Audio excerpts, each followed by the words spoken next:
This is Auteur Detour, wherein three film lovers travel through the filmographies of cinema's most important directors in hopes of finding a greater understanding on the other side.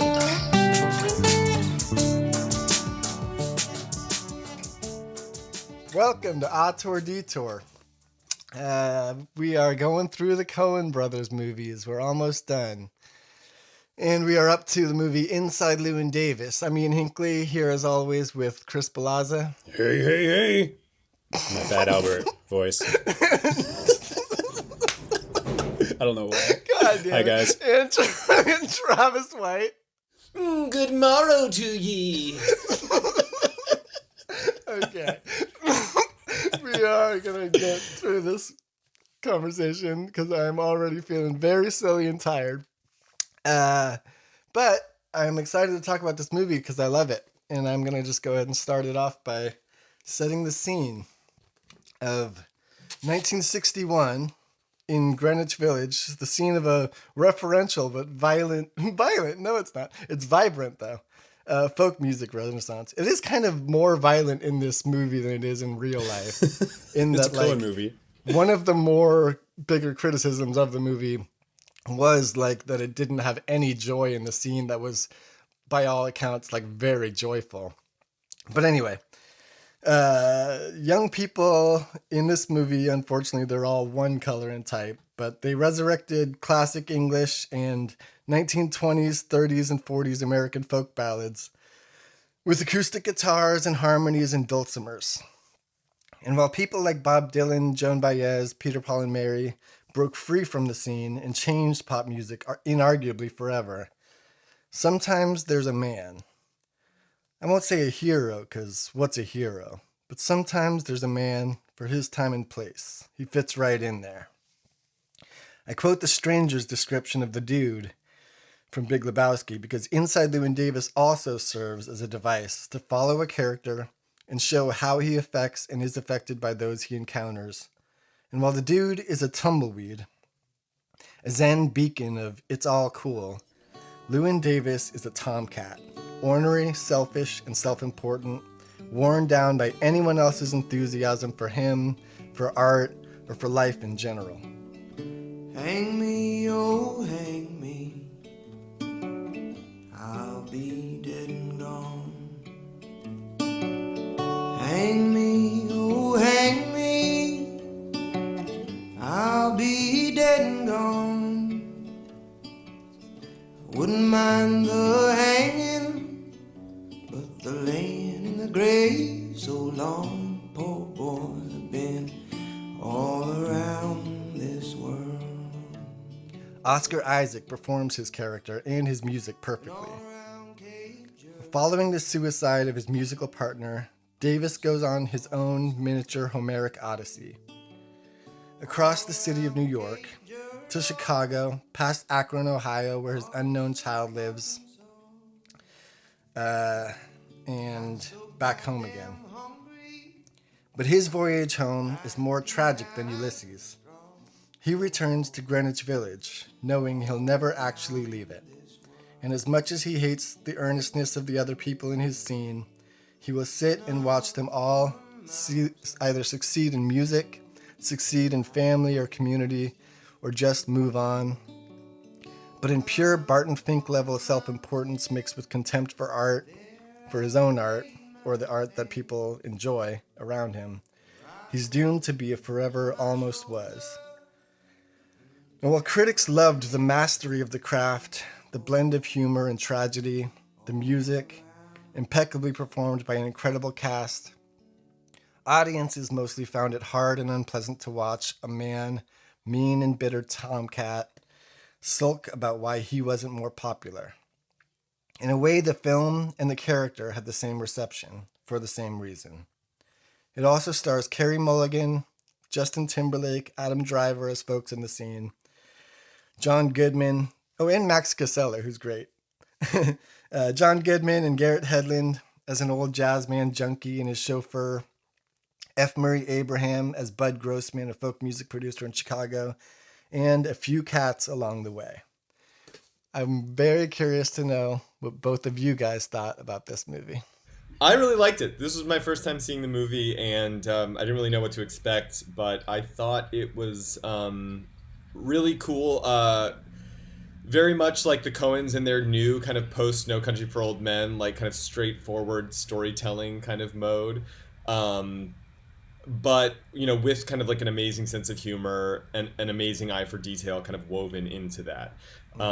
It was, I mean, very much kind of like this like obsessive dive into this world that seems to fascinate the Coens. I think we've mentioned a couple times where it seems like we've heard references like to this specific era, this folk era, and like it was really cool to see them like take on that world. I mean, the cinematography and some of the kind of tableaus that are created in the movie are like stunning and beautiful. I love that era of like design, but it's not as like inaccessible as like a movie like the Hudsucker Proxy or Barton Fink or something like that. Even though I think it kind of like has elements of that kind of style. I found this time watching it so much Barton Fink in this movie. Yes, yeah. I'd love to get into that. I mean, those hallways, right? They were like expressionistic hallways, but hallways. But in a very, you know, more subtle way. They're not filmed where you can see every like you know, tiny deep speck of dirt and stuff like that, the way Barton Fink was filmed. This was much more just, again, like just part of the story serving its purpose. One shot and done, in the same way that like the cinematography in Burn After Reading of like the boys club kind of meeting was just like done in one shot rather than, you know, an entire like sequence after sequence of boardrooms and inanity and kind of like ridiculousness. So in that sense, it seems kind of like more mature or more naturalistic or something like that. But again, I think a lot of this movie is and so much of the Coens' work like questions that kind of like falling for kind of authenticity, and so you don't want to put that label on it, you know. But yeah, that's kind of where I'll begin. Chris, what do you think? Chris. Yeah, so this was the second time I watched it, and I remember the first time I saw it, I admit I was watching it not through, I guess, what we'd call a Coen Brothers lens. I remember it was the first Coen movie I'd seen in a long time. And I remember finishing it going, what the fuck was that? Really? Like, what did I just see? What happened? Nothing happened, you know? Because, I mean, the film literally does end right where it begins. Yeah. But seeing it a second time, really appreciated it a lot more. I actually bumped up a lot. I tend to rate movies when I see them, just like my first impression. I give it like a 2. Obviously, by this podcast, I'm obsessed with rating things. Totally. And just so I have like a place mark for it, you know, and I gave it like 2, maybe 2.5 stars out of 5 the first time I saw it, and I bumped it up to like 3.5, maybe even 4 this time. I think 3.5 feels about right for me now. I think I saw a lot more of it, especially now that we've covered the Coens and a lot of their themes and some of the things that they do. I think of this movie, for me, when I watched it the second time, I thought of it as soon as I finished it, like this is like a mashup or a baby of between Oh Brother Where Art Thou for me and A Serious Man, and I'll say it and I'll explain more. Oh Brother Where Art Thou, obviously, because there's so many Odyssey like references to it, and the way that the plot unfolds, you know, it's just exactly. The music really brings you back to the Oh Brother Where Art Thou. That, and the fact that it sort of just follows like a bunch of steps. He meets a bunch of people that come in and out of the narrative that are never seen again. You know, we see Adam Driver's character, he's never seen again. We see John Goodman and Garrett Hedlund, never seen again. You know, just they kind of goes through this literal, you know, Odyssey throughout the film, sort of like, again, where Oh Brother Where Art Thou, and not unlike A Serious Man. Speaking of A Serious Man, I thought of that too, because like they just like torturing the shit out of their main characters sometimes. Only this one was more a character kind of understands his plight, rather than like, why is all this happening to me, of A Serious Man. So I really appreciated it more. I liked the thing I really didn't care for the first time, and I think Travis alluded to it prior to this, was like, it looks funny. And I didn't think this really looked much like a Coen Brothers movie in many parts of it, and other parts it's like absolutely beautiful. What I mean by that is there's certain scenes wherein I think the cinematography is deliberately kind of blurry. And I remember the first time I saw it, I'm like, this looks kind of like a Hallmark movie for some reason, where it's like everything's a little needlessly blurry. I'd like to see a little bit more detail. It's softer lens kind of approach to it. But I think they're going for like the kind of bleak winter of New York kind of a feel to it. And that, and the fact that when you're shooting on location in an actual modern city, like, you know, New York, it's supposed to be in the 1960s. So the more you can focus on the characters in the foreground, maybe the better for the realism of the film. It can kind of create more of a mystique. You know, they were really like Travis said, like very, you know, laser focused with their detail in this cinematography of this movie, I feel like. And like, you know, some of the shots are just complete recreations of album covers of this scene. You know what I mean? Like with, you know, the name Inside Llewyn Davis, besides, you know, playing into the theme of the movie, it's also taken from an album, Inside Dave Van Ronk, who this character is loosely based upon. And the album cover that's Inside Llewyn Davis album cover, which is the only time you see the title of the movie in the movie. There's no title card before or after in the credits. But you know, that's a exact shot of the album, except for in the Dave Van Ronk album, he's got a cat in his hands, and in this one he doesn't, which is kind of interesting. But anyway, like they just were like, besides just the actual albums in the movie, like there's shots that are like taken straight from like imagery that's sort of ingrained in anybody who's familiar with that scene, you know? As someone who's not like myself, can you give me an example or two? Yeah, no like idea. Folk music really, admittedly, is like not my cup of tea. But another side of Bob Dylan album cover, and like that's like the scene of him walking through the snow. It's like a, you know, like the famous shot of this movie. That's like a very, you know, I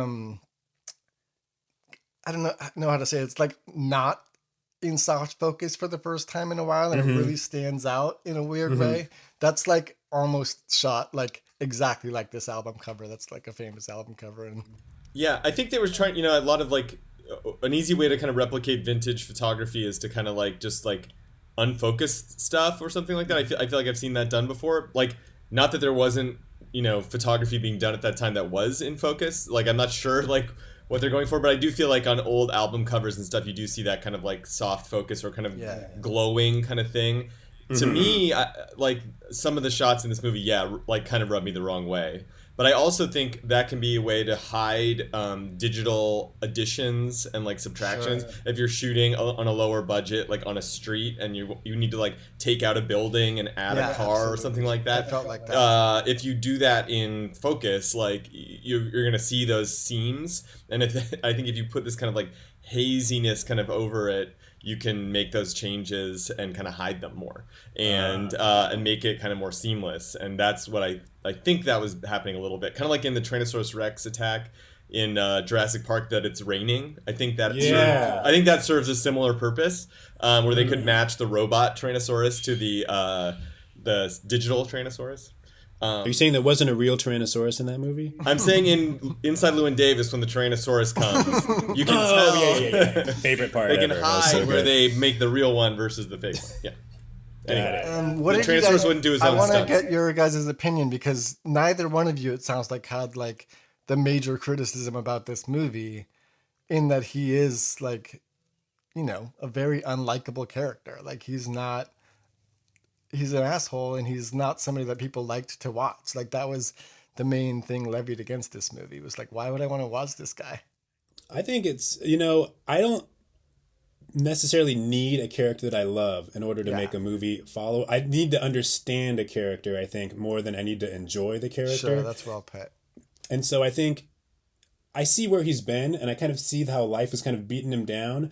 I'm not a musician myself, but I almost feel like I have been, because you kind of walk through a lot of his life, like, oh, I'm playing the whatever for the 400th time, and it almost feels like we've done that with him. The way he responds to certain things, like when they're back in the club and they call up, you know, Gene and Jim up to the stage, and he's listening, and he's kind of like, the look on his face as he's listening to their friend, the army guy, right. You know, it almost looks like, like he wishes he was up there, and he wishes he was doing better. Like you can see like the course of his life almost just based on his reaction. So yeah, he's not being a lovable character isn't a big deal for me, as long as I kind of understand where he's coming from. I think they kind of set him up pretty well. Oscar Isaac, nothing against like what the you know, of course, the Coens and the writing like do so much work in this movie, and I mean the fact that like so many of their films, every performance in this movie is so pitch perfect. The face of every performer. His was it like basically his like manager and the manager's secretary. Yes. The manager's that secretary scene is so was funny. one of the funniest scenes in the movie where they keep The scene,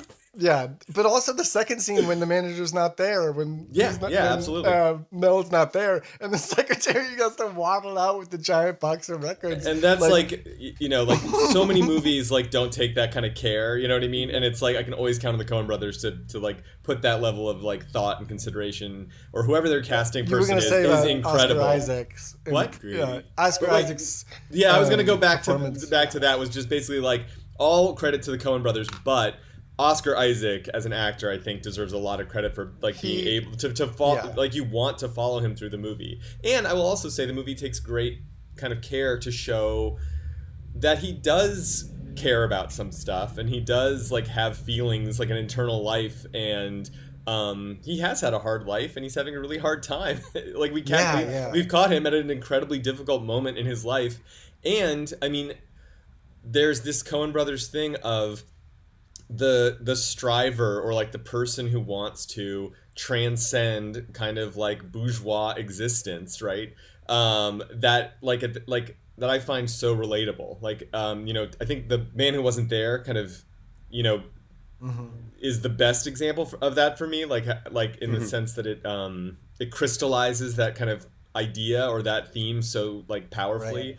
But I think it's really strong in this one too. He just like you know, his music and his art is the only way to get out of just existing, as he puts it, and like but then at the same time he's like, it's just music, it's not the opera, and then he's like, you know, it's just, this is my job, like, you know, I don't want to just perform for you, because like he has a hard time with I think emotional honesty, and I think that's like his kind of downfall. Well, yeah, and that's like exactly why I think the title is important, is, you know, because it's like, show me what's inside, or show me something from inside Llewyn Davis, you know, and he plays like a, you know, Celtic folk song like from, you know, 400 years ago. Right. And like, and the fact that it like, I mean, sorry to bounce around, I try not to too much, but like the fact that it ends very powerfully with showing like what actually breaks free from this scene with like Bob Dylan, you know, when like he hasn't even been alluded to up until that point. You just kind of know, like even Chris, I'm sure you know, like that's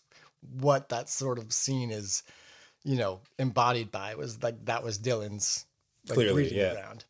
Yep. And if I know anything about folk, like, Bob Dylan's the one thing that stood out of that. Exactly. And all of them have sort of avatars in real life, or they're avatars for real life characters. Like, you know, they're very much like, he's very much supposed to be Dave Van Ronk. The only thing I think that like, I mean, in that he was a merchant marine and he wrote a lot of, or played a lot of the songs famously that Llewyn Davis plays in this movie. And, you know, it's just sort of based on him. And that he was the guy that was like an integral part of this scene that everybody sort of admired and respected, but never had the success of a lot of the people that came out of that scene. Because, you know, I mean, this is a real guy. I'm not going to like guess why he didn't have the success, but the movie's like alluding to the fact that like, if you just, I think it's kind of like he had the Barton Fink thing. Like I saw a lot of Barton Fink in this movie, not just in the hallways and that kind of thing, but also in that mood that he has where he's like, but I'm an artist. Like you guys are playing the same kind of fucking music I'm playing. Just like Barton Fink's like, you know, I'm not going to write a wrestling picture. Like he says like, I'm not going to play those kind of fucking songs. Like what's the next level for this guy? But he's literally up there playing Dink Song. Like he's playing fairly well. You know what I mean? Like it's not like he's doing anything. He's really good, which I think helps this movie a lot. And you do want him to sort of succeed, like in a way, because he is working really hard. And his feet are cold. You want to see him succeed because he literally can't make enough money to keep himself warm. Like that. You want to see him succeed for that. For and sure. That imagery of him, like, you know, like that's hard to look at. It's like almost like depression imagery, right? The photography in that just diner, shaking off his like sitting there drinking coffee until his like socks can dry. I love It's that brutal. stuff. That's I like, do And this too. isn't even like winter New York. It's not even heavily snowing yet. You know what I Yeah, mean? Like right. this is like just starting to get cold. So you really feel for the guy for sure. Especially like how many different couches does this guy have to like sleep on in this movie? it's you know? he's screwed. And I thought it could. I was expecting an even bleaker ending. Honestly, like it was like going that direction. You know. I think it's Right. not. Yeah, it's very real. Like it's grounded, and it's not gonna have like a. I liked that it. While it does, and like you said, Chris, when you first saw it, you're like, it ends, and you're like, what the fuck was that? It does have like a indie movie ending in that it's not like a climax in any kind of way, but it's also incredibly grounded. Like there's no part of this movie that's not like very real, and But the ending of the movie, he's literally attacked by a film noir thug. Yeah. Like the image, like that's where it totally becomes unreal to me. Like in that's like the one device that they put in that just seems like the way they shoot that guy and the way that fight kind of happens. It seems like, and that guy is like a master. But of it's his, 1961, That guy's a I master. think. No. But that guy's like a master of his universe. Like the way he's shot, the way he moves, and then the way he hails a cab with one gesture and then Yeah, zooms yeah. away. And then zooms There's like away. a kind of surreal or like meta like level happening there. I think But that the I don't thing have that a he total says- explanation for, but that is not like that was like beyond anything else you seen. I agree. That was beyond real in that, like you said, exactly. But I do think that, like, this was the first movie, I mentioned it some episodes ago. This is the first movie that they've ever written where they wrote the ending first. And then, like, they wanted it to have this cyclical thing where it starts at the end of the week, goes back to the beginning of the week, and shows you how he got there, basically. And they never do that. They always sort of find the ending as they're going through. And I think that, like, the beginning and the ending both, like, have this moment. One of them is the final ending of it, or the final time you see it. It's scored by Bob Dylan, basically, like, playing for the New York Times for the first time, and you can tell that's going to be the breakthrough show. And like, and the thing that he says is, like, the guy that beats him up, who, basically like spits on him and then walks away and is like, if you want this fucking cesspool, you can have it.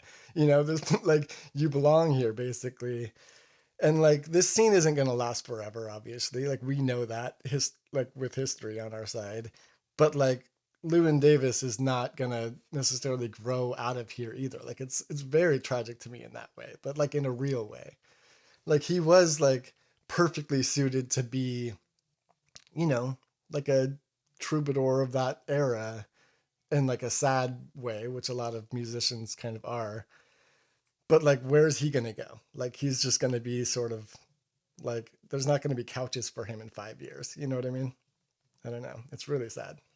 I was just really impressed I really appreciate when movies, especially musical oriented movies, are able to actually use legitimate actors who can sing and perform their own music instead of like having someone, voiceover and all of that. Because you can see where that kind of goes wrong, where they like sell out to get like, we'll get the big name guy like Dwayne "The Rock" Johnson, who really can't sing, but we'll make him, hello, Well, you're welcome. I think I you're have not skipping seen the Moana. Dwayne "The Rock" Johnson musical, but whatever movie that is, No, put it's it on That my would be Moana. Disney's He's in Moana. Moana. He plays a Maui, Yeah. who's a singing giant demigod They've version done of that like The before Rock.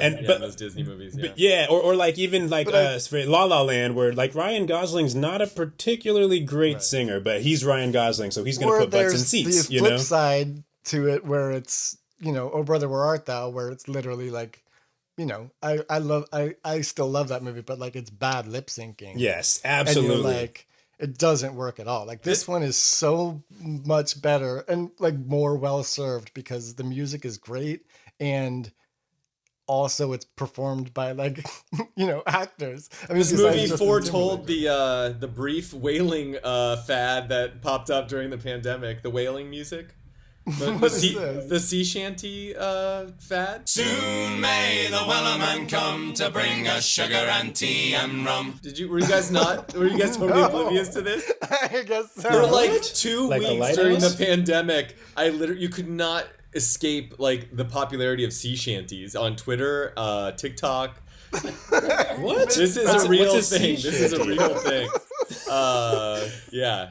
Do some Like the research, things guys. that, like in the lighthouse, kind of like the what is a Well, sea in this shanty? in this movie, it's definitely like got the Aaron singers, the guys in the Irish suits that are all like, Yeah. I go to the yeah. Okay, I see what you mean. And the old triangle went jingle, jangle.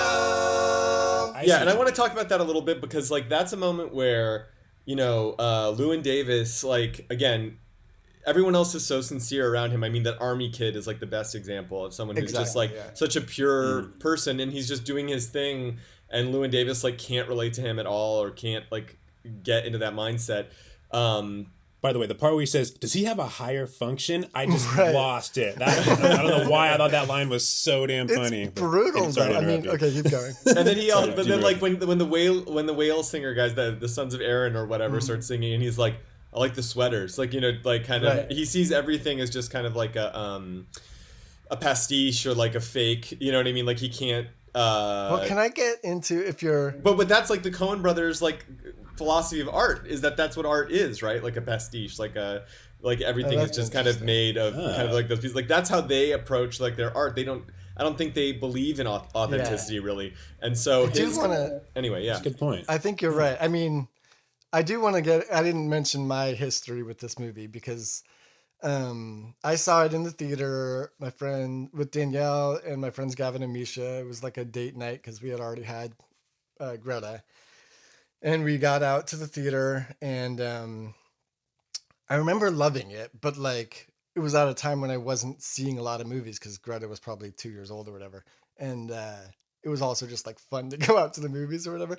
So I remember loving it when I saw it, but also like driving home from Santa Rosa where we saw it and like, not really knowing how to talk about it in the car on the way home. So I think we like talked about a different movie because we like got out of it. We're just like, that was really funny. Like we like said a couple parts, but then we're just like, but also remember Big Lebowski? I don't know. Like we just didn't know how to talk about it, And then several years went by and I watched it again and I fucking fell in love with it. And it's become, as man who wasn't there is to you guys, like an absolute comfort movie for me. Like I've probably put it on 10 times since it came out in whatever it was, 2012. And I fucking love it. And I just think that like the reason why I remember some time ago, maybe in the Fargo episode, I was talking about how they write these characters that are assholes, but assholes in a way that I relate to. I was talking about Steve Buscemi in that, conversation. And I mentioned that like this was another version of that. And I feel like weird admitting to that because he's such an unlikable guy. But as a musician, like I fully, and I know I'm not like alone as a musician in feeling like this, that like there's a part of me that like has this same struggle where like, and I'm sorry to any of my musician friends who are listening to this, because some of you I fucking absolutely love 100%, but like just in general as like going out, like it's hard for me to not just be like, I fucking hate folk music. Like I hate music. Like it's a weird like battle that rages within me where like I fucking love playing music and I like, drives me, but like whenever I go out, I'm just like, I fucking hate music. I hate the fucking artifice of it all. I hate like the performance of like you're acting like you're really like shredding with your shred face, but fucking I know you know what you're doing. Don't fucking put on that face. It's all that kind of thing. The same way that Llewyn Davis sees through it and it like embitters him. I feel the same fucking way. And I'm not saying that in a good way. It's a terrible trait. But, and I don't like that. Like, obviously I'm exaggerating. Like there are many times in my life when I go out to see a show and I'm moved to fucking tears. But like, I mentioned The Big Lebowski in the intro a lot because I think that like in the same way that like No Country for Old Men was showing the dude, if the dude was the opposite of, what's joyous about life, this is showing what's opposite about what's joyous of life in like a less dark way. Like this is like, it's like the Coen brothers keep working through, tweaking their little fucking dials, like I said, and like, we just want to show like what's joyous through life through this avatar of the dude. Now we want to show what's fucking horrifying about life through Anton Chigurh. And this is like, I want to show what's fucking depressing about life, like about what's like difficult about life, like through Llewyn Davis. And I really like related to it in a way that like, I don't feel like him. I wouldn't have, left the cat on the side of the road, but like I do like get like his, his just disgust all the time, I don't know. Right. Yeah, I'm glad you mentioned that because I was actually curious because I know you're the musician of the trio here. And so I was curious as to what your experience of the movie was as being able to maybe to relate to the character. And I think it's interesting when you said it's a comforting movie to you because I don't tend to think of Coen movies as comforting, but I'm like, what's different about this movie? Is this the first time in a Coen Brothers movie where no one dies throughout the course of the narrative? Yeah. I think so. I mean, I don't remember Intolerable Cruelty. I kind of don't really want to, but I don't think no one actually dies throughout the course of the movie, right? Oh yeah. I've tried to just block Intolerable Cruelty out of my memory entirely, so it doesn't take up any extra needless bandwidth. I think it might be. I mean, Raising Arizona, maybe there's no deaths in that, right? Well, no, I guess the guy, the bad guy gets blown to. Yeah. Exactly. This one, death does play a big role in it, though, of course, because of course, it kind of looms over the whole specter of like Mike's passing is basically what informs the the trajectory of Llewyn Davis's experience in the movie. But it's not. There's no twists wherein no, someone just died. Now something else is going to go down. Well, it's interesting because I do think that like this was the first time watching it. Like I said, I've watched it so many times. This was the first time where I really felt like I really questioned, I should say, how much of what he was doing at this point of where we pick up in his story is because of the grief of the loss of his partner. Yeah, like, I mean, we don't know what he was like, why the, Gorfines love him and why like these people all sort of gravitate to him before when it was Mike whatever the... Who are those people? Are they the parents of the dead guy, or are they just I thought that people? The first time I saw it too, but what they are, and this was very common in that scene, is like nerds. They were music nerds, exactly. Yeah, so they're like these guys who like aren't part of the scene, but they like are like we'll have a hoot, man. You know what? They admire it from like an anthropological perspective because they have all like the art of New Guinea stuff around there. Bohemian. I love the dinner party scene. Although I was like, when the woman joins in, like doing her like little oohs and stuff like that, that's like you find out like why that's offensive to him at the beginning. But when he first shoots her the look, that's just an annoying thing old people do. Like, you know what I mean? Like, you can just imagine like some old lady like clapping along to your music and just being like, "Can you knock it off?" So it's like it's both like his brand of assholism is incredibly relatable, and it comes from a defensiveness and an anxiety, you know what I mean, of like making yourself superior to other people as a way of just like, again, like protecting yourself from like your own probably self-criticism that you like is probably like the tail side of that, the flip side of that. I found it very relatable, and I think again it's like a thing we see in so many Coen Brothers movies where it's like anxieties are expressed, you know what I mean? You're like super anxious about everything you do in life, and then you're also just like, oh, but I'm better than everyone else who isn't anxious, you know what I mean? Because they're like, they're sheep. Exactly. Yeah. And that's exist. Another important scene, speaking of your sheep thing, where like, he doesn't have almost any like stretches of, consistent dialogue in this movie. Like it's very dialogue heavy, or not dialogue heavy, whatever the opposite of that is. I'm very stupid. Light. and like very rarely does he say more than a line or two, although it doesn't feel like that because he's singing so much. But like one of the only conversations that actually happens in the movie is like when he goes down and meets Carey Mulligan in the coffee shop, and the time is specifically when he sees the cat run by and he goes and grabs it again. And that scene is when he's like, she's saying, I have to give up this perfectly good baby because maybe he would have been you and your shit, you know, it would have been yours and your shit possibly.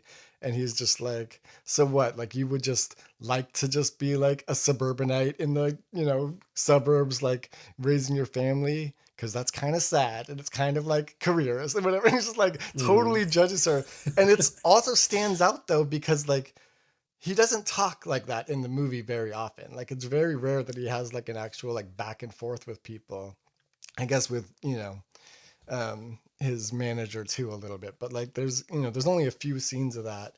And like, that they chose that sort of conversation to be like what he says. Well, he also has a conversation similar to that with his sister, though, who kind of shoots him down in his way, like more, what was I going to say? Just that, like, this is coming out of, and we don't see this a lot in the movie either, except for when police show up, like the incredibly oppressive, like structure, like, you know, societal pressures that like existed in the 50s and early 60s. You know what I mean? Like, this is like such a repressive culture where you couldn't express yourself and you couldn't just do whatever you wanted. And this is like pressure in society to like conform and to live a certain way was so strong.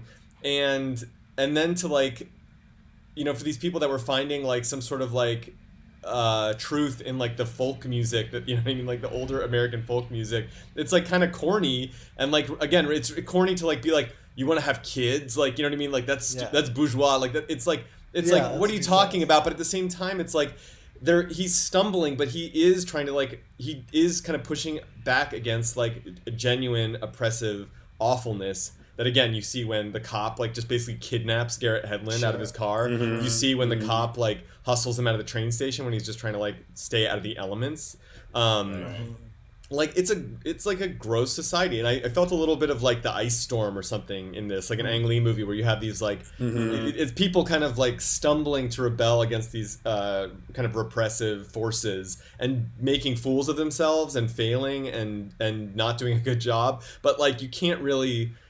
It's hard to judge them because you don't face those kind of pressures. You know what I mean? Well, I know better than that because but you have all these options that these people didn't have. They are literally kind of finding a way out of that and trying to rebel in some way that worked for them. And again, this movie isn't about just him being an asshole and like not being successful. It's about not being able to pay rent and not. He's homeless. We're watching the plight of a homeless man during this movie. He really felt like, especially like you said in the context of the time. You know, like you said, like he's just like, you got to get your 9 to 5. You have your white picket fence. You have your wife and your married, committed family life, and you're expected to do X, Y, and Z in order to make a living. And he lives outside of that world, and he's consistently being challenged for it. You know, or even kicked in the face for it. I even think, and I don't want to like, you know, he definitely does some asshole stuff in this movie, but like, I even think that like the way that I've been framing him as an asshole is unfair. Like, I think that he is,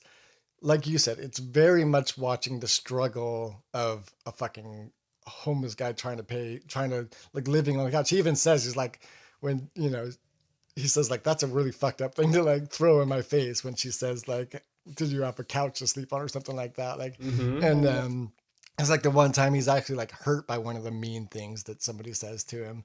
And I think that like, you know, it's that, but it's also like, I don't think that he's really an asshole as much as he's just like, it's hard for him to get out of his way. Like, I think that like, you know, like I said, the asshole things that he does are even like more tragic than like cruel. You know what I mean? It's like when he passes up Akron, although, you know, maybe it would have been worse if he would have shown up in Akron, but like, but just like these decisions that he makes where he's just like sort of resigning himself to just be this sort of bitter guy over and over again. Yeah. It's tragic. It's not like an asshole in the way that like, I don't know. His transgression, you know what I mean? Like, I think the Coen brothers thing of like you do a transgression and then it kind of dooms you, you know, like I think that happens when he closes the door on the cat, like, which is like almost like midway through the movie, like obviously like leaves. And I love that it's like he's also leaving like a highly infirmed man in a car, like in the freezing cold. But the movie is way more with the camera movement and everything. It's way more concerned with this cat, and it knows the audience is going to be more concerned. But he does have like he does feel a moral obligation to the cat for a while. You know what I mean? Like he does care on some level, which makes it all the more kind of like upsetting when it happens. And I would say like, unlike most Coen Brothers movies where that act actually like there's like a cause and effect where this act kind of dooms you later on in the story. In this one, it's like it poetically dooms him because he is that cat, like you said, Ian. Like he is like the stray cat, the homeless cat, and he does need someone to look after him and to help him and support him and love him. And when he closes the door on it, it's like you doomed yourself in like a poetic way. Exactly. That's perfectly said, because I think that like it's not a 1-to-1. Like they aren't stupid enough to do that where they just like follow this cat and him and like they're making the same kind of thing. Like the cat is like a spiritual like representation of him in a weird way. But the fact that like he keeps having these chances to like he keeps trying to take care of the cat. Like even just at the beginning when he lets the cat out and like, you know, he's immediately like tries to make it right. Like he never like actively shuts the door on the cat until that moment when he shuts the door on the cat. Like up until that point, it's just like constantly trying to do the right thing, but never like being really able to, and like not really putting it as like a priority. In like, you know, if he wanted to get the cats to the gore finds, he could have done that right away. But like, you know, it's never like, he's just not good enough. Well, he also has to like. There's a little bit of a, you know, in the airplane where you have to do your own oxygen before you help your kid with it or whatever. Like he has to take care of himself, and like, you know, he doesn't really know how to do that. He doesn't like know what the next step is in his career or how to. Yeah. So anyway, can we talk for a minute before we keep going too far about the John Goodman, Garrett Hedlund little subplot that happens in this movie? John Goodman is my favorite character in this movie. He's so good. Funny, dude.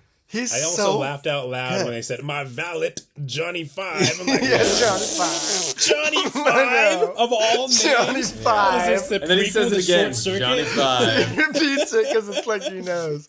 But I gotta say, you know, this is a role that like, it's not like I mean, John Goodman is, I wouldn't call him a character actor, even though he does play a lot of characters. But like, he tends to play these sort of like looming big sort of giants or ogres or whatever, you know what I mean? The guys the Coen Brothers love, the big kind of overweight, big personality man. Yeah, he's that guy. But like he does some real fucking acting in this movie, and not just like his outfit and his accent and his hairdo, you know, dribbling. Yeah, exactly.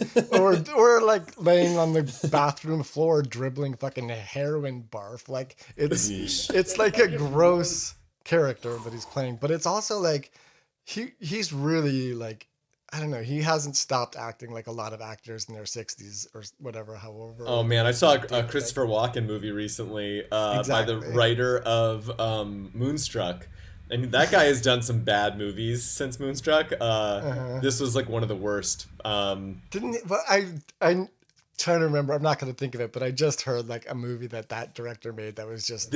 I think it's probably that one. But they cast Christopher Walken is like an Irish grandpa, and he like barely tries to even get the accent, and it's like, what am I watching? But like we're usually okay with that now, with like De Niro and even like you know, Walken, and obviously like a lot of these actors that have proven themselves time and time again to be amazing, fantastic actors, but as they're older, you know, De Niro will still do it once in a while, like in The Irishman and stuff like that. But like, you kind of give it a like, okay, they aren't gonna act in this one. They're just in this. He gained and lost 30 pounds for Dirty Grandpa. So I don't know. Exactly. But John Goodman in this, like, I just fucking love him. He's so funny. Like, I mean, I just loved that scene. Like, he also says, like, to me, like the key line in the film, which is like he's so like again confident and like has real world knowledge and talks about his like blues mastery, and that line of like, you know, in the blues, or no, I'm sorry, jazz mastery.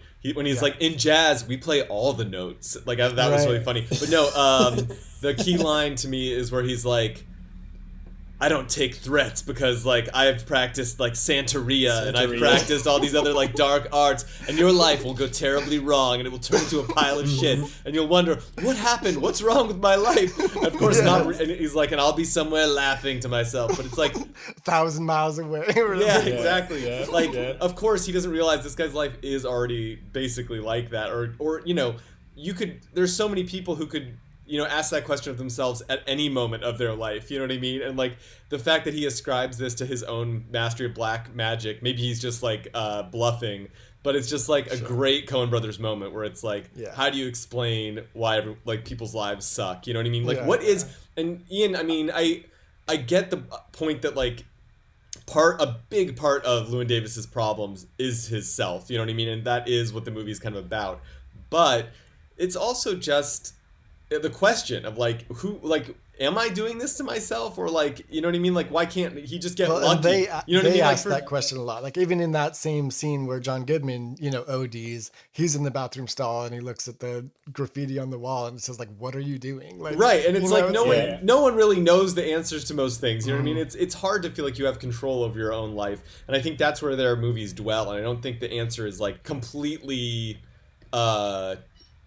totally clear. I don't think the answer is just like this is the clear answer, but there clearly is something about like, when they talk about Homeward Bound and they talk about like, the cat finding its way home, I think it is like him, he's wondering like, is there something in my soul that's like not allowing me to leave, like, which is what Carey Mulligan tells him, right, when she's like, you're gonna stay here because you want to stay here, just like the guy says like, you want your cesspool, you can have it, and it's like, you're gonna stay here for two reasons. Like, you want to be here, like you choose to be here, and also you're an asshole.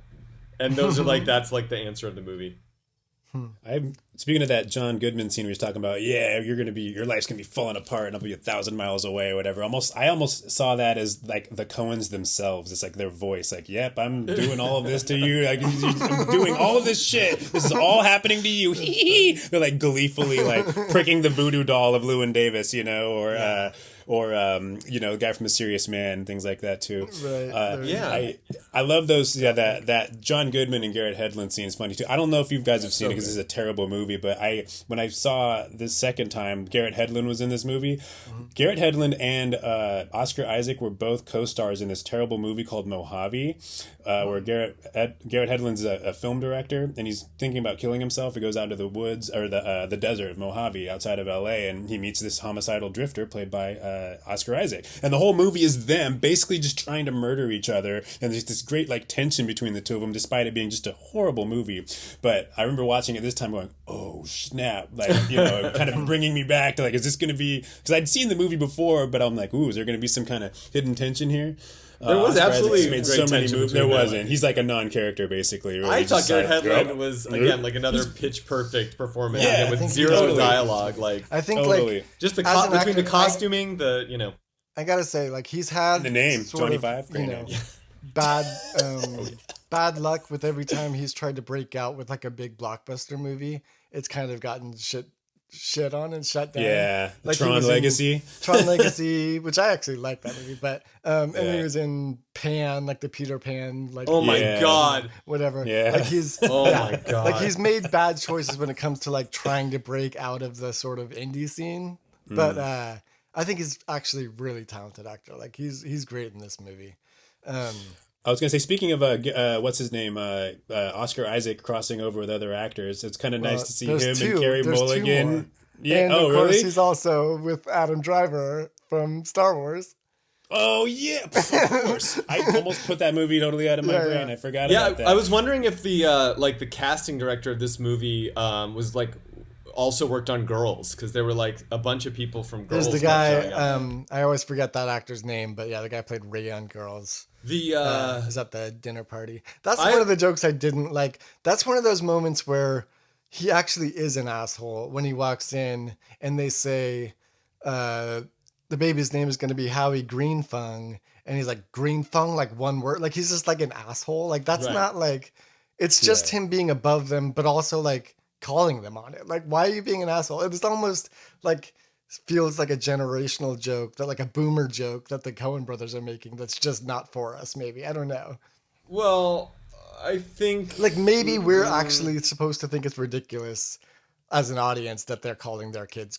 Well, I think he's just saying that they're being pretentious, like, you know what I mean? And again, like, I think there is like a pretension in the world of the professors that he like stays with, because again, they like support him and they like you know, they like this new kind of free, like you know, bohemian kind of world, but they have the money and the comfort to like be pretentious and to do these kind of like have these kind of progressive ideals because they live in privilege and they're never going to be freezing in a diner, you know, trying to like drink, keep ordering coffee to survive. Like, so he resents that, and it comes out in that moment. I don't think it's just a boomer joke. I think he's really like, he has like a discomfort with that world that he's expressing. And I think he definitely like walks into that room like unhappy about the fact that he's like walking into a room of like, you know, just the opposite of what his scene is and who he is. Everywhere he like, his ideals exist only in his mind. There is no scene where he is like comfortable, and like that is like his discomfort in the world, and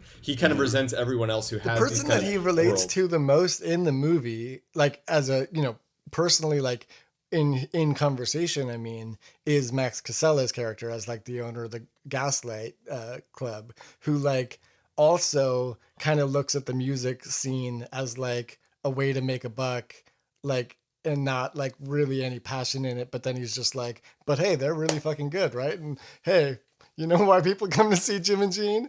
Because they want to fuck Jean. Like he's like, he sees through the artifice of it too. You know what I mean? Like, and you're right. And I think in the moments when he's talking to Max Casella, he is like looser and more comfortable in a weird way, to the point that like even he like spits on the ground in front of him, and they're just like, yeah, I get why you're an asshole, but get the fuck out of here. Yeah, because they both feel like above everything, even though they both have like very different opinions, like, or like, you know, relationship with like the actual music.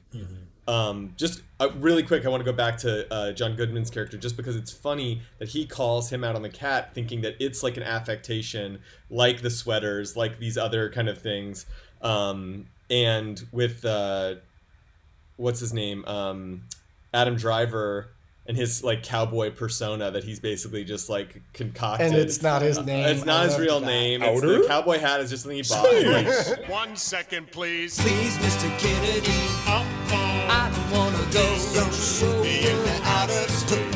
Please, Mr. Kennedy. It's the same kind of thing, right? It's like all these kind of like artists are just these like young kind of like New York scumbags that are just pretending to be. And the like, fact that he named him Al Cody, which is like, you know, that was just the perfect name for that era. Like, I feel like they had this like vaguely like Native American bent to all of them, but they're all just white guys. You know what I mean? But again, like, it's like there's something to that. There's like, you know, I'm not saying cultural appropriation is good, but there is something powerful about finding this old music out of the 50s, or finding this thing and like saying it's an evolution also, like coming out of the 50s, like where it's like cowboys and Indians, and then this group like embracing them in a different kind of way. And by the time you get to the 70s, like Indians are completely like glorified, and like Native American culture is like on every kid's thing, like every TV show, like it's like you're beginning to see this. And again, that's a very like surface level revolution. It's not saying like values have completely flipped, but it's like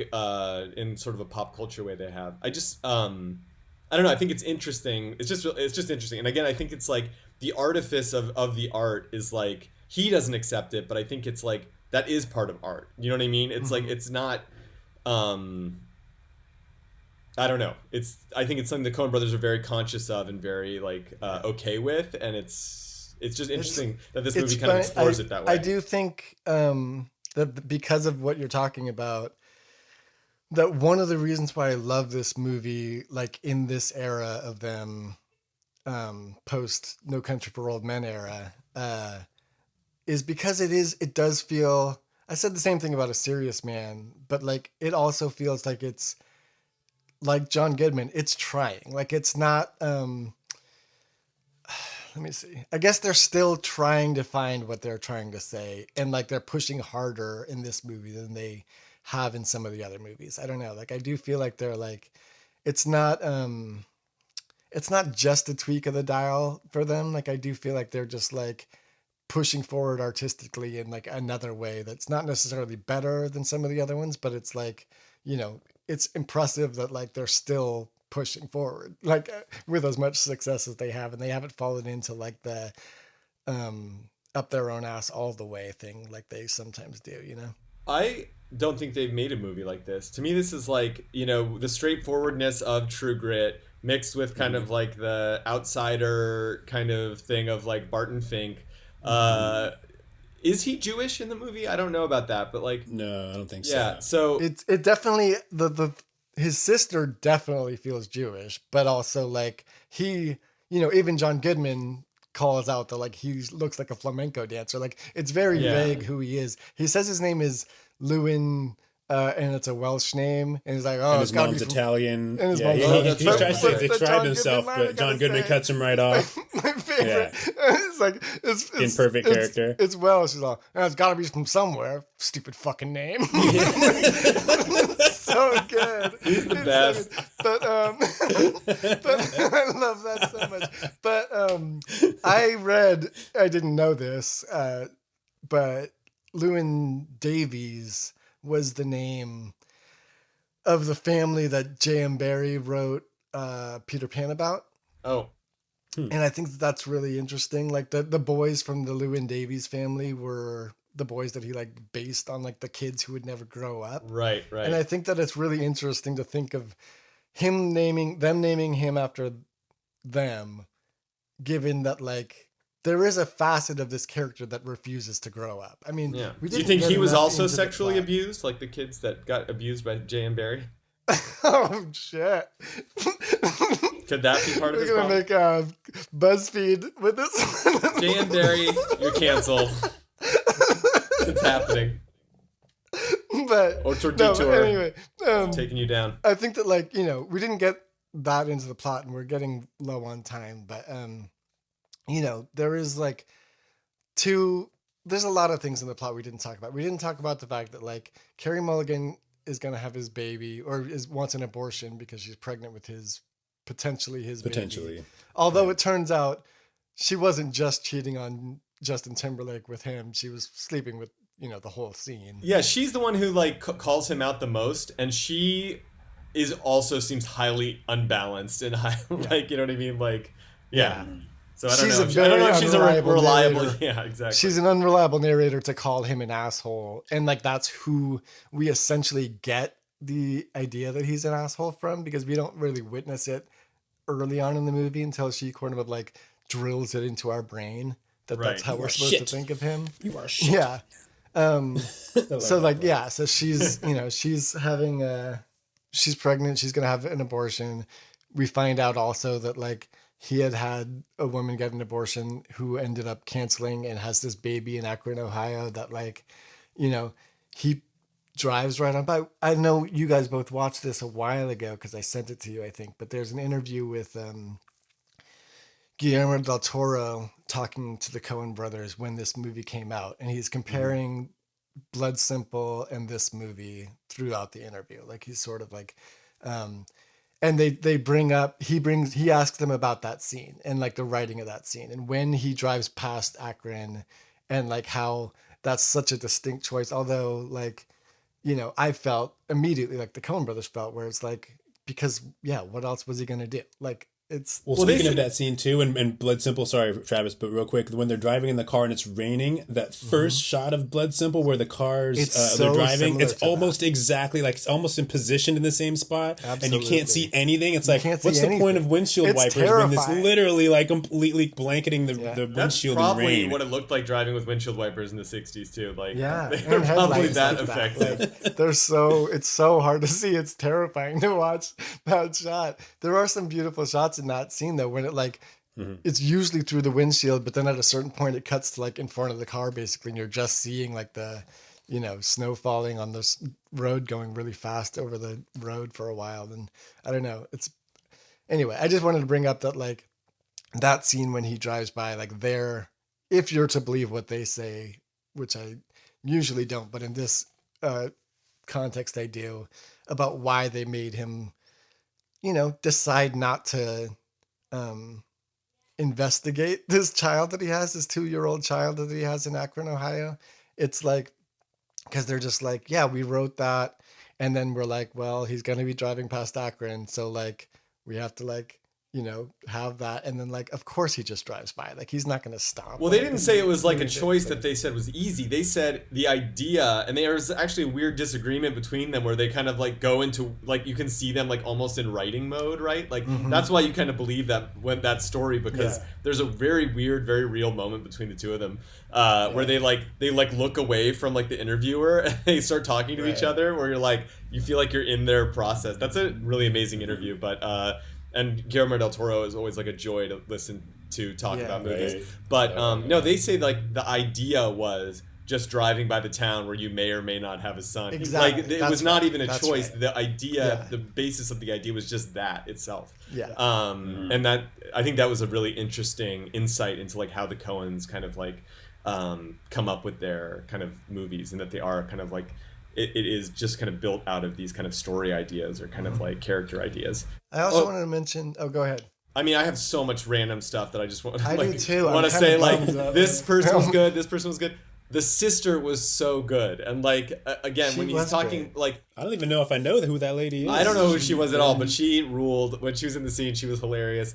And I love how like, Carey Mulligan can kind of like berate Llewyn, but she doesn't have like the power that the sister has to just kind of like cut him off and kind of like make him sound ridiculous.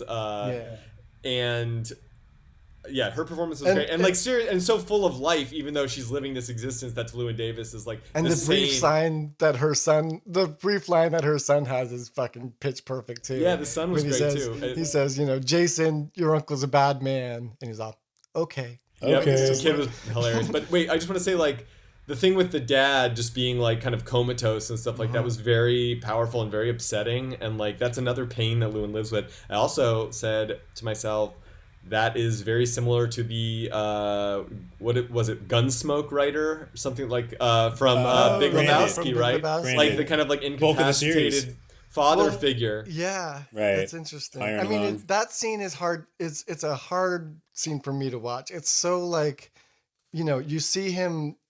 There's this big like cloud of him over the whole movie. People asking about, oh, are you Hugh Davis's son? And like, he's there, and he's like, that they've had this bad relationship essentially. Like they never talk about it, but it's there just by his actions. And then he goes there, and like, I mean, I wish we could fucking do this whole episode again, because there's so much I want to talk about. Like the music in the movie is fucking beautiful, and he plays him songs that are like incredibly heartfelt. I feel like Oscar Isaac's performances are so raw in this movie. Like, well, he comes from the background of the greatest musical genre. How dare you? Ska. Yeah, he's a ska singer right now. I'm a big ska fan. That's before he was an actor. He was a ska.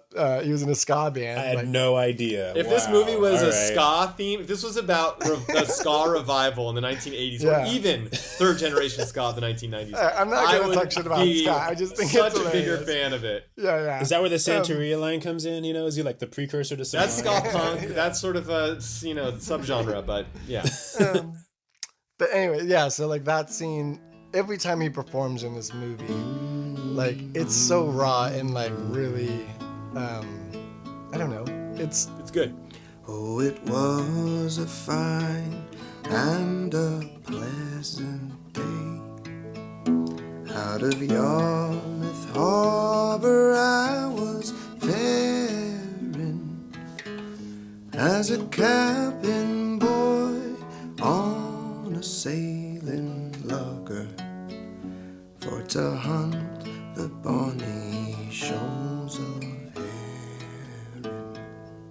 It's not like, it doesn't look like somebody who's just like not feeling like, because he's so disgusted with art, he's still really, it's so important to him also. Like, that was a very important thing. Like if they would have had him, phoning it in at any point, it would have felt like false. Well, he says a lot of stuff about how it doesn't matter to him, it's just a job, or you know what I mean, like, but it's clear that he like is the reason he's doing it is because he wants to do it, and he like and he wants to be like powerful. Like when he's playing for his dad, the disappointment on his face when he is really trying to connect with his dad, who's clearly like comatose and on his way out, and he's trying to connect like one last time, basically. And the way that he connects is like he moves him to shit himself. Like it's really sad in that moment, because he's just like, okay, I get it. And equally, I'm sorry we're going long. No, like the scene in Chicago when he meets F. Mary Abraham. Who's the music producer, which, you know, harkens back to the Man Who Wasn't There when like when the music director shits on Scarlett Johansson, when he performs this beautiful song, like really poetic, like beauty. And it's like, you know, that song is about losing a child, which I think is like important, like to, you know, where he's at in that moment, as he's like knows that he's passing, you know, his child, and he knows that this girl that he's kind of secretly in love with is about to abort his child. Like it's all in there with him right now, and that he just lost his best friend and partner. Like it's all like a very grief-ridden song, and it ends, and it's just F. Mary Abraham in a fucking beautiful, harsh performance, just looking at him and saying, I don't hear any money here. Like, it's just like the man behind the desk, like, shits on him so hard. And he's so, like, resigned to his heartbrokenness in that moment. Like, it's so. But he tries to give him some business advice, and, like, he just won't hear it. You know what I mean? Right. Like, I feel like it's a little less harsh than the moment in Man Who Wasn't There, because it's like, yeah, it's hard, but it's hard for him to hear at that moment too, you know. But that's perfectly his character too. Like that's exactly like who he is, right? In that moment, like, no, I'm not a part of a trio. I'm doing this, you know. He's stubborn. He's like, I lost Mike. That's it. It's just me or nothing, you know. Yeah, the Bud Grossman character was based on a guy who really ran the Gate of Horn. The Goat of Horn was this other cool club. You guys should go. But no, the Gate of Horn in Chicago, and I don't think his last name was. Or his first name is Bud, but it was something Grossman really ran the place. Albert. And you know this. Okay. Yeah. He put together Peter, Paul, and Mary as like a, you know, folk rock super band kind of thing, in the same way that he says to Llewyn Davis, like, maybe if you, you know, shave that into a goatee, it'd stay out of the sun. We can get you on some harmonies. Like, he's just like such a business part of it. Like, yeah. Well, especially, I mean, you probably know this, but the Gate of Horn and Ivory was a reference from the Odyssey. Also, it's a dream that Penelope has, where those who pass the dreams that pass through the Gates of Horn come true, or they're happy or something. And those who pass through the Gates of Ivory are false dreams that'll never be like manifested. So another Odyssey reference. I didn't catch it the first time. I'm like, oh, the Gates of Horn sounds really familiar. So I had to look it up. I'm like, yep, of course, this is an Odyssey reference. Yeah. I didn't catch that reference, but I did think that when what's his name? Kylo Ren was singing the backup in the JFK Outer Space song. He looked exactly like Artie, the strongest man in the world from Pete and Pete. I don't know if that was a reference, but yes, extremely similar likeness. His fucking performance. In the world. Yeah, he's great. Yeah. And the cat was named Ulysses. That's an obvious exactly one, you know, who makes his way back home. This movie's great. There's two movies in it, especially for me, although all the Coen brothers movies are in it, but it is like that sort of like depressed version of the dude from Big Lebowski, and that like over hubris Barton Fink kind of character, you know, where it's like those two things are him, but then it plays out like Oh Brother Where Art Thou. It really has so much of the Coen brothers movies in them, but it's also like so original, like you said. I fucking love this movie. I loved that the music, like, you know, I think I said this when we watched Oh Brother Where Art Thou. I was like, you know, I get that it's trying to mash up all these things and be a musical, but it just didn't, like, it didn't work for me or whatever. But, like, this one, it is a musical, even though it's, like, the music is just, like, actually happens in the story in a believable way. It's not, like, you know, like a fantasy musical. But they use their their classic filmmaking knowledge or their film, you know, historian knowledge to like craft this perfect musical, and in a way that really works for me. Like, like you said, all the musical numbers are like so powerful and because even they help the story. Even the cheesy ones, which a lot of those 60, you know, I talk a lot about how much I love that era, but like a lot of that music was terrible. Like it's just cheesy. Like, and even when they play the cheesy version of those songs, like the Justin Timberlake and Carey Mulligan song, yeah. whatever. Well, that one, and It's even perfectly like serving the plot in that point. It's like perfectly serving the plot, right? Yeah, He's looking, exactly. like I said, the look he's giving while they're performing, that he's like, ugh, I'm sick of this shit. This is like, so but fake even when and it cheesy. plays songs like that, or like, 100 miles, 100 miles, 100 miles, 100 miles. You can hear the whistle blow 100 miles. like that song is like not a song I would ever put on. You know what I mean? But it's like a beautiful song in a weird way. And they do this thing of like, you get why, like it feels vibrant in this movie as like, this is, I don't know. I just thought that like they made perfect musical choices. T-Bone Burnett did all of the music supervision in this movie, just like he did for Oh Brother Where Art Thou and Lady Killers. Carter Burwell does not appear in this movie. There's no score. It's all diegetic music. Well, speaking of T-Bone Burnett, did you know that when Oscar Isaac was getting ready for the role, they stuck him in he met with T-Bone Burnett in a room, and he goes, "What do I do?" And T-Bone Burnett goes, "Check this out." Plays a Tom Waits album and just left him alone in the room for like an hour just to listen to this Tom Waits album, basically. And I'm like, yeah, why isn't Tom Waits in any Coen Brothers movies? Oh, wait a minute. Yes. We're getting there. We're getting there. And the cinematographer was the cinematographer of Amelie, I read. Yeah. I didn't do like a lot of research, but that makes total sense. And I think this is one of their most beautiful movies, like looking movies in terms of the composition of the shots. And it's like, when I first like started seeing like little clips of this movie in that interview you're talking about, Ian, that kind of gauzy kind of like blurriness really rubbed me the wrong way, and it just smacks of like the early 2000s, mid 2000s. But they found so many amazing, the set design was so incredible, the production design and the way that it was shot actually was, for the most part, like, the way really that the gaslight stunning. was shot. Like the way that the gaslight was like so just you're so present in that room. Like, I don't know. It's hard to shoot like live musical performances and have it be, both real and like, I don't know, powerful in a weird way, but like I loved that it was like close-ups, but also from the audience, and just like, I loved that stuff. We need to rate those movies. Wait, I just want to say one more thing. Okay. The classic Coen Brothers question of like, what kind of man are you, I think happens when the woman is holding the cat up going, where's his scrotum? Where's his scrotum? Well, and there are two moments where like they question, John Goodman asks if he's a queer or something like that. He says something like that. And then later, I don't remember, somebody else does. Oh, there's also like, I thought you would love this, Travis. I wonder if you haven't caught it, but there's the moment when he's talking to the Merchant Marines guy and he's trying to get out of it. Yep. And he says, "Are you a communist?" No, he goes, "I'm a communist." And the guy just like mutters something under his breath, like in Russian. That's just like, what he asked is, and this is such a perfect period of detail because I had to like pause it and look at subtitles to see what he was saying.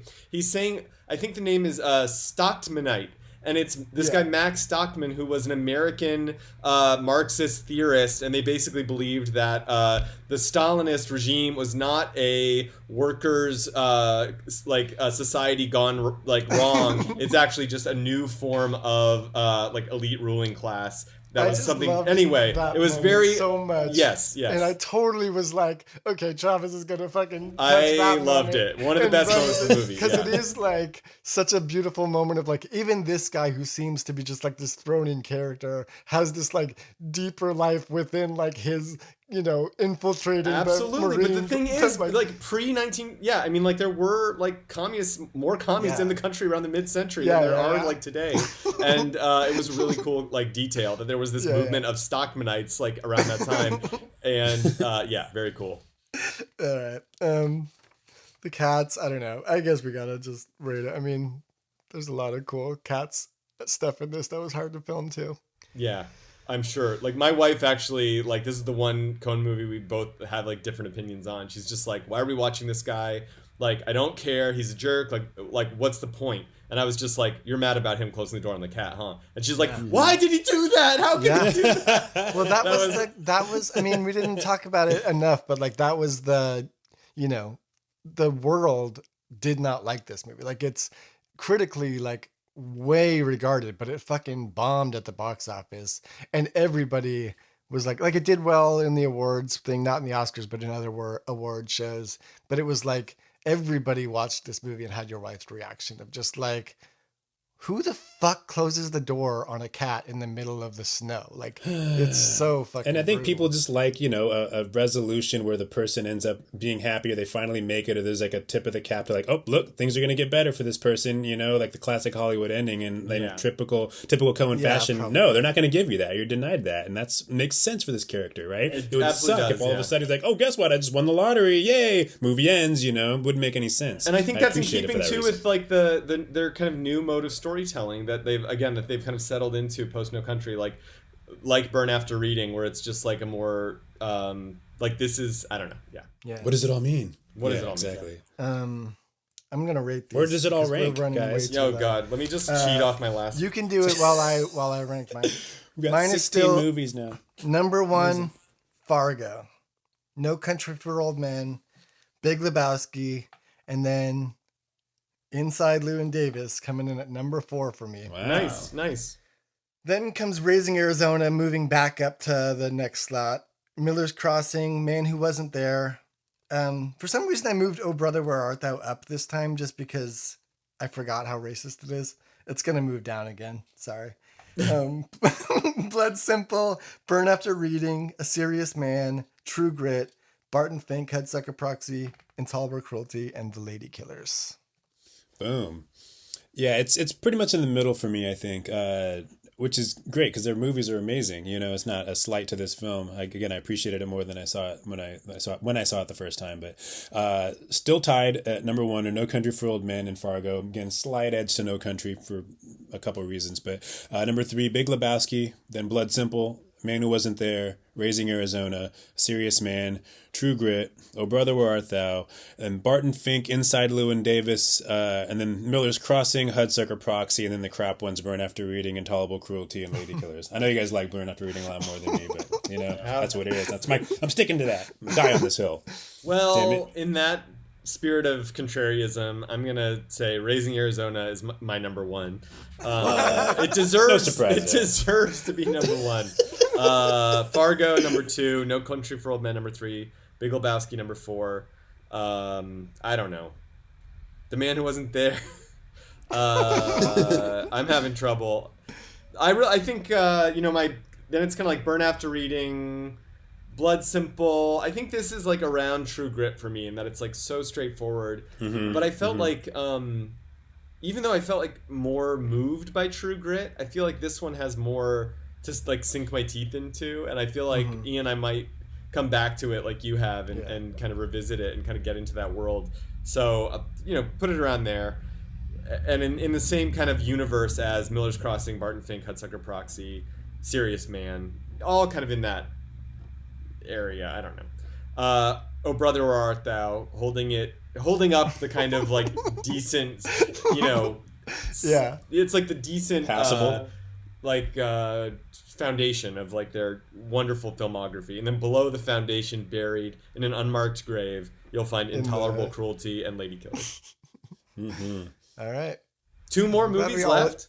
Two more movies left, and whatever. I mean, I knew that this was going to happen with this one because I just know how much I had to say about it, and I feel like I didn't even get all that I wanted to say about this movie out. But I also want to make sure that we don't like barrel over Buster Scruggs by like having that be our wrap up, and the Buster Scruggs episode, because there's so much in that too. So we're gonna have to either have like a bonus, or we'll have to just start doing our final thoughts with the next Hail Caesar episode too, which I have less to say about. Interesting. But we can talk about that, We'll see how that goes. You'll see as you download this. Maybe we'll do like a short episode, like a concluding kind of like Auteur Detour final thoughts on the Coens. Yeah. I'm down. Well, I'm really I'm happy that we're wrapping this series up. But I also have loved it so much, so I'm excited. Yeah, to I mean, see. if we hadn't had like these, long, deep conversations about all these movies, I don't think I would have gotten as much as I did out of this movie. You know what I mean? Like, I really feel like we've gotten to the bottom of a lot of their stuff. That's what I was talking gonna it say, out. And I was gonna say, like, going into this episode, like, we can start just saying our final thoughts now, because I don't think that, like, I feel like we've gotten there. Like, I feel like I get what they're doing now in a lot of ways, but I didn't want to do that for this episode because there was just too much, like, within this movie that I still feel like we still could, like, dive in more on. I don't know. But anyway, good talk, guys.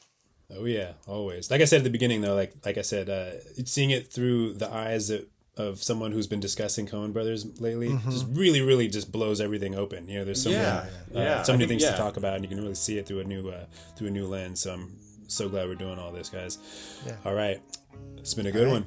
Au revoir. Bye. Till the next time. See ya.